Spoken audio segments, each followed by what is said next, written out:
Dani Kurniawan, Ajik, Victor Oktopian, Nana Park, Kreatif Gen, Herdian, dan penerbangers yang ada di seluruh dunia. Halo semuanya, dimanapun kalian berada, bagaimana kabarnya? Gimana? Masih suka beli rokok ketengan? Dimasukin ke plastik kecil? Kayak saya dong, sebungkus. Tapi ngutang di warung Teh Yuli lagi. Sebuah film bertema psikologikal trailer berjudul Crawl Space tahun 2022 akan menceritakan kisah tentang seorang tukang pipa yang terjebak di bawah kolong rumah, sementara ada dua penjahat yang berada di dalam rumah. Seperti apakah dan bagaimanakah ketegangan kisah ini? Langsung saja pasang handsfree, simetriskan busur bahan, kencangkan celana dalam, selamat menonton dan cekicrot.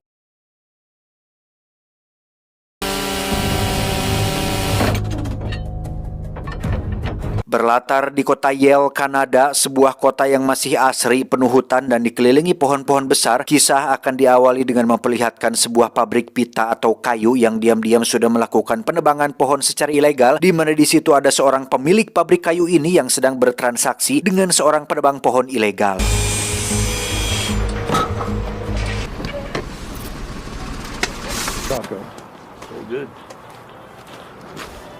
Setelah si pemilik pabrik pergi bersama uangnya, tak lama muncullah dua pria bertopeng yang menyerang si penebang dan menembaknya hingga tewas. Ada Sterling si kejam dan Dolly si pesuruh. Mereka berdua bermaksud untuk mengambil satu kantong uang yang sekarang sudah kosong, di mana mereka berdua terlambat datang sehingga mau tidak mau Sterling dan Dolly harus mencari si pemilik pabrik tadi dan mengambil kembali uangnya.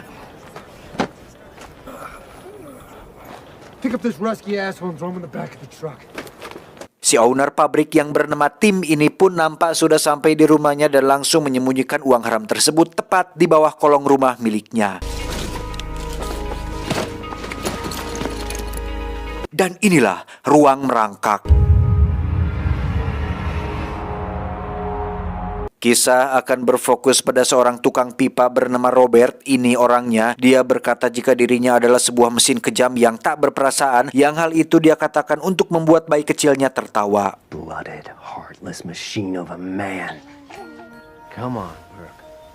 Oh, here we go. Ini adalah Carrie, istrinya. Profesi Robert sebagai seorang tukang pipa rupanya tidak cukup untuk memenuhi kebutuhan mereka berdua. Terlebih lagi sekarang sudah ada si kecil yang pastinya butuh biaya lebih untuk itu, sehingga Carrie memutuskan untuk kembali bekerja sebagai bagian akuntan di pabrik yang kita lihat tadi di awal film.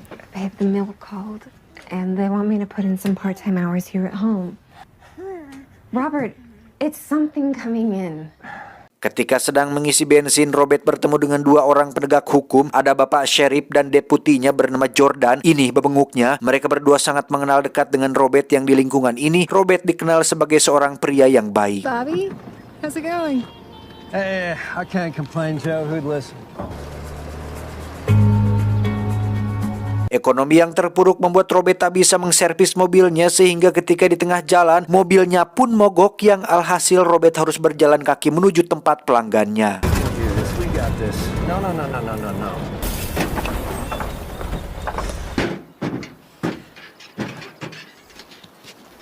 Tak diduga, rumah pelanggan yang dimaksud adalah rumahnya si Tim yang kita tahu dia tadi menyembunyikan uangnya tepat di kolong rumah, di mana Robert yang kita tahu seorang tukang pipa pun masuk ke dalam kolong rumah untuk memperbaiki pipa yang sedang rusak.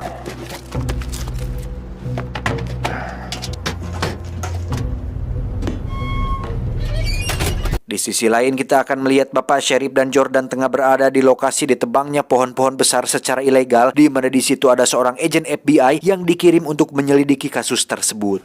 Hard to find these folks out here. It's more a matter of following them up. Just here to help us with our missing treat. Ditemukanlah seonggok jasad pria yang merupakan si penebang yang telah dibunuh oleh Sterling dan Dolly tadi, di mana kasus ini menjadi semakin menarik karena ada pihak ketiga yang ikut campur dalam kasus tersebut. Tim sendiri terlihat sedang jogging di tengah hutan dan bertemu dengan dua pria bertopeng yang tidak lain adalah Sterling dan Dolly. Dia pun dibawa ke rumahnya untuk diinterogasi, yang dimana Robert tak menyadari keributan tersebut karena sedang mendengarkan musik melalui handsfree yang dikenakannya.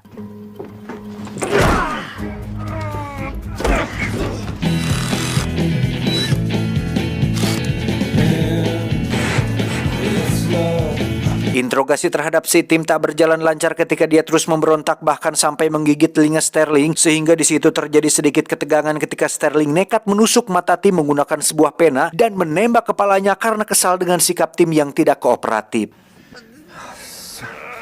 bitch. Fuck.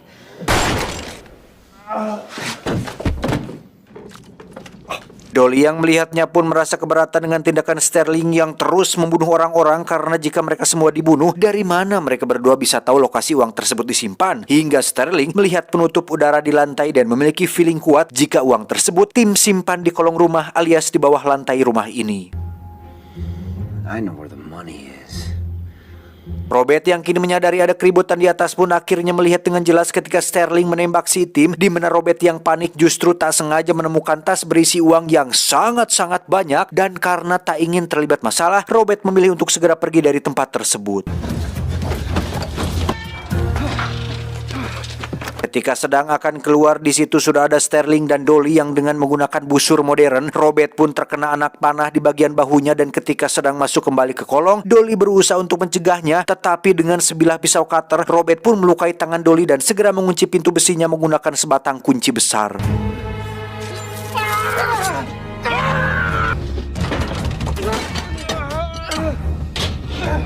Sterling dan Dolly sendiri masuk kembali ke dalam rumah dan memutuskan untuk menunggu di sana sampai Robert menyerah atau mati karena kehabisan darah. Dolly terus merintih kesakitan dan meminta untuk pergi ke rumah sakit, tetapi Sterling mencoba untuk meyakinkannya supaya sabar dan tunggu sampai Robert memutuskan untuk keluar.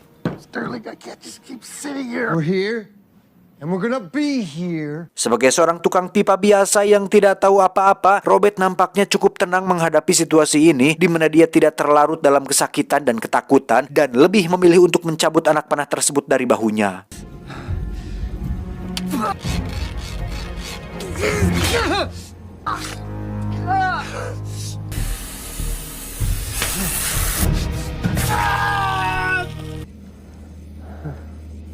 Beberapa menit berlalu, Robert akhirnya tersadar dari pingsannya dan mencoba untuk tetap tenang dengan tidak melakukan sesuatu yang gegabah. Sterling mencoba untuk membuat kesepakatan dengan Robert dengan akan membiarkannya pergi dari sana, tetapi Robert yang tidak percaya begitu saja pun memilih untuk tetap bertahan daripada keluar dari kolong rumah dan dibunuh oleh mereka berdua. What do you need to feel comfortable? No! You come back in an hour? Take the money. Sambil terus diajak berbincang, Sterling mencoba untuk mengetahui sumber suara Robert untuk mengetahui di mana posisinya, dan dengan menggunakan sepucuk pistol, Robert hampir saja tertembak namun beruntung bisa menghindar dengan cepat. Di sisi lain, si agen ditemani Jordan pun menemui Carrie, istri Robert, untuk memeriksa data keuangan di pabrik kayu, melihat apakah ada sesuatu atau nominal yang mencurigakan di dalam data-datanya, yang pada intinya mereka menaruh curiga pada salah satu oknum pabrik tersebut alias pemiliknya sendiri, yaitu si Tim, yang disinyalir telah melakukan transaksi ilegal dengan seorang penebang pohon ilegal. Can you get us backups of these? I'd like to have my forensic accountants take a look. Look, Tim is not doing anything shady, okay? He's not a thief. And I don't feel comfortable. Kembali ke Robert yang terlihat sedang mempersiapkan anak bor untuk dipasangkan, di mana Dolly secara perlahan terus memeriksa setiap lantai guna mengetahui posisi si Robert, yang ketika si Sterling turun tangan dengan sebilah pisau, tiba-tiba He can still make us a deal. ya, Robert berhasil membor kaki Sterling disusul dengan membakar satu gepok uang yang dilempar melalui penutup udara sebagai tanda bahwa Robert juga tidak main-main dengan setiap ancamannya.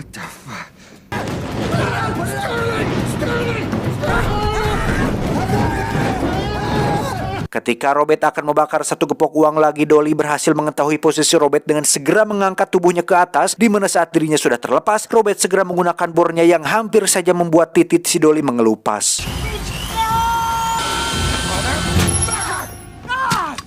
Sementara itu, Carrie terlihat penasaran dengan apa yang dituduhkan si agen dan Jordan terhadap Tim, di mana dia memeriksa setiap data keuangan pabrik tersebut dan menemukan ada hal yang mencurigakan dari data keuangan milik si Tim. Alhasil, Carrie pun langsung menghubungi Jordan untuk melaporkan apa yang telah ditemukannya, dan Carrie akan dijemput untuk memberikan keterangan atas data-data mencurigakan tersebut. Really bad. I mean, like, cooked up Fed BLM timber contract. You just sit tight and I'll come get you, and we'll go through everything with Sheriff Wade and Agent Mason. Beberapa jam berlalu, Sterling dan Dolly masih menunggu Robert untuk menyerah, di mana saya masih tidak habis pikir kenapa mereka berdua tidak membongkar lantainya saja, yang jika kita perhatikan toh lantainya terbuat dari papan kayu bukan dari besi atau marmer, yang jelas-jelas mereka bisa langsung merusaknya dengan cukup mudah pakai linggis atau apa gitu. Masuk ke kolong, bunuh si Robert, bukannya menunggu seperti ini yang justru membuat situasi semakin sulit. Lah, entahlah, mungkin disuruh sutradara supaya durasi filmnya panjang, atau mungkin papan kayunya terlalu mahal, jadi sayang kalau harus nambah budget untuk merusak properti. Entahlah, hanya Samsul yang tahu. If you make a move,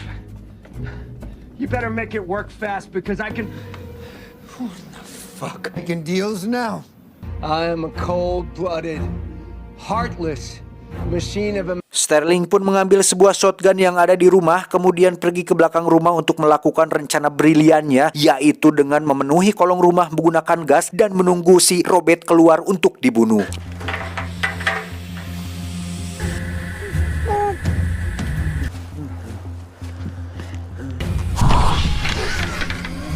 Sementara Dolly sudah bersiap dengan shotgunnya, Robert tak kunjung keluar juga, sehingga Sterling yang sudah habis kesabaran pun nekat menyalakan api untuk membakar dan meledakkan kolong rumah tersebut. Sterling.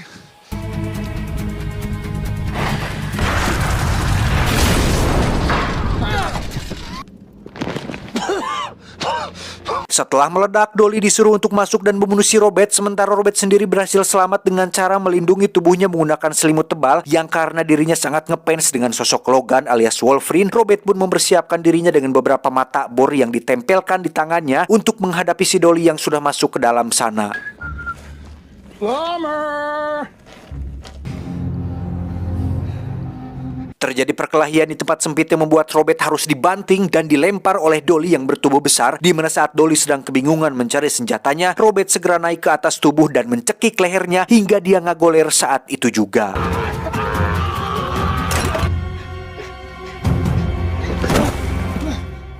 Sterling yang sedang menunggu pun terus kukurilingan tidak jelas menunggu kabar dari Dolly yang tak kunjung keluar, sementara Robert diam-diam menyusun rencana dengan membuat sebuah senjata sendiri untuk menghadapi Sterling yang sedang berada di luar.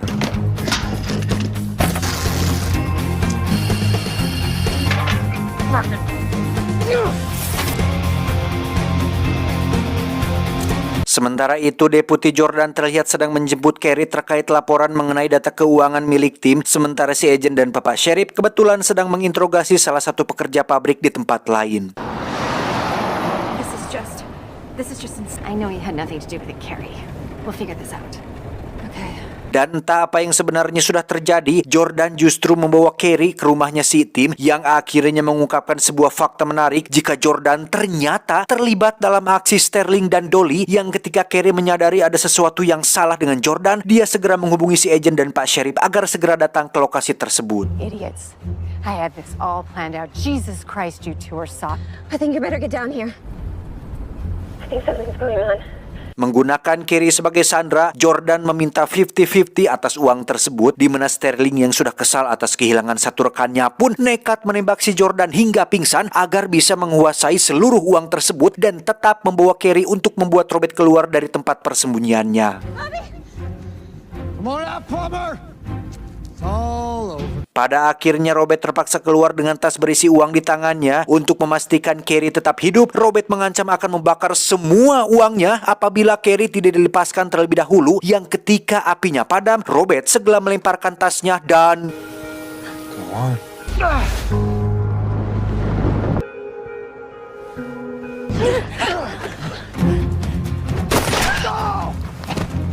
Ya, si Bapak Sheriff dan si Agent yang sudah tiba di sana pun langsung menembak jatuh Sterling, dan karena masih tak mau mati juga, Robert terpaksa melesahkan senjata ciptaannya berupa batang besi yang menancap di leher Sterling, disusul dengan pukulan keras yang dilayangkan Robert menggunakan sebuah kunci besar di tangannya.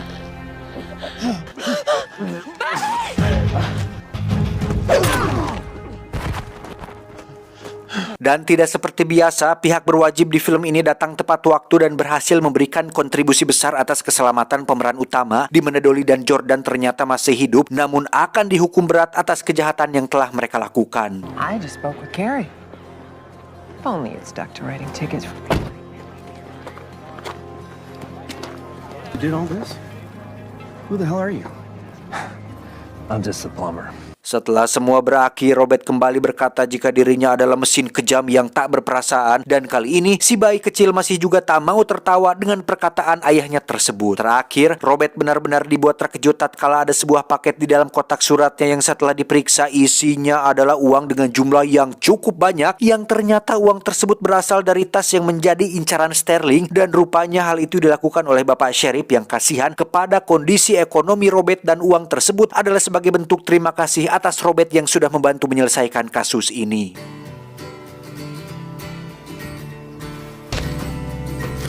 Holy fuck! Tamat, ending yang cukup membagongkan. Untuk premisnya sekilas nampak menarik, mengambil konsep seorang tukang pipa yang terjebak di dalam kolong rumah atau crawl space, merangkak di bawah lantai dan berusaha bertahan hidup dari penjahat yang ada di atasnya. Tapi saya merasa banyak sekali hal yang janggal di film ini. Logika alur ceritanya juga banyak kurang masuk akal, dan akting dari para pemain pun mohon maaf karena mungkin saya sudah banyak menonton film, jadi bisa sedikit membedakan mana yang aktingnya natural, mana yang dibuat-buat. Tapi secara keseluruhan filmnya cukup menghibur, dan konsep yang diusung juga lumayan fresh, belum pernah ada di film-film lain. Dan untuk Robert, entah siapa dia sebenarnya, bagaimana asal-usulnya, mungkin saja dulunya dia tentara atau seorang pembunuh bayaran, entahlah, mungkin hanya seorang tukang pipa biasa yang mencoba untuk bertahan hidup, siapa yang tahu. Pesan yang bisa kita ambil dari film ini adalah jangan menyimpan uang di kolong rumah, depositkanlah di bank atau simpan di dalam brankas. Itu, saya John, mewakili direksi yang bertugas mengucapkan terima kasih dan sampai jumpa di video selanjutnya. Adios, sarung longgar, Ana de Armas. Cuau, cuau, cuau, cuau, cuau.